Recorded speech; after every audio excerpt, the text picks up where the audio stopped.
चला तर मंडळी, आज मी बनवला झणझणीत खरडा. तर हा खरडा आहे ना जास्त तिखट असतो, तर तो कसा बनवला तो बघूया. त्या अगोदर मी मस्तपैकी बाजरीची भाकरी करून घेतली. तर पीठ छान असं मळलं की भाकर खूप छान टम्म फुगते. तर भाकर थापून घेतली, दोन्ही बाजूने खरपूस अशी भाजून घ्यायची. मी गॅसवर भाजत असते, पण फर्स्ट टाईम मी तव्यावर भाजून बघितली आणि खूप छान टम्म फुगली बरं का. आणि त्याची अशी क्रिस्पी वाटत होती मला ती. तर खरड्याची तयारी करूया. तर गॅसवर तवा ठेवून त्यात तेल टाकून, तेल गरम झालं का भरपूर असा लसूण आणि मिरच्या मी घेतलेल्या आहे, त्या ना छोट्या आहे आणि तिखट मिरच्या ह्या.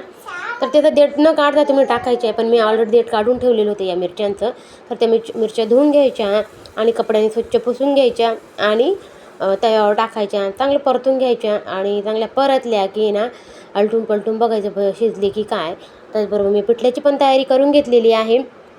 पिठलं पण रेडी होत आहे आणि मिरची पण शिजली होती. त्याच्यावर मीठ टाकून मस्त असं रगडून काढला तव्यावरच. त्यावेळेस गॅस बंद करून घ्यायचा आणि वाटीने तुम्ही रगडा किंवा तांब्या पण घ्या, तांब्याने छान रगडता येतं. तर थोडंसं गरम असतं तर तटका बसू शकतो, त्यामुळं काळजीपूर्वक ते रगडून घ्यायचं. त्यानंतर मिरची अशी छानपैकी त्याच्यात थोडंसं तेल टाकून गॅस चालू करून घ्यायचा, कमी करायचा गॅस. आणि त्याच्यावर एक भाकरी बनवली होती ना ती त्याच्यावर टाकून घ्यायची आणि थोडंसं 2-1-5 मिनटं गॅस चालू ठेवायचा. आणि ती भाकरीला पूर्ण मिरची आणि तेल लटकते, ती भाकर खायला खूप टेस्टी लागते बरं का. तर अशा प्रकारे आपला खरडा रेडी झाला आहे. त्याचबरोबर मी तो सर्व करते खरडा त्याचबरोबर पिठलं आणि छान असा कांदा.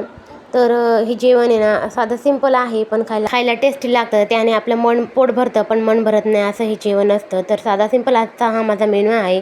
तर व्हिडिओ आवडला असेल तर चॅनलला सबस्क्राईब करा. थँक्यू. श्री स्वामी समर्थ. बाय.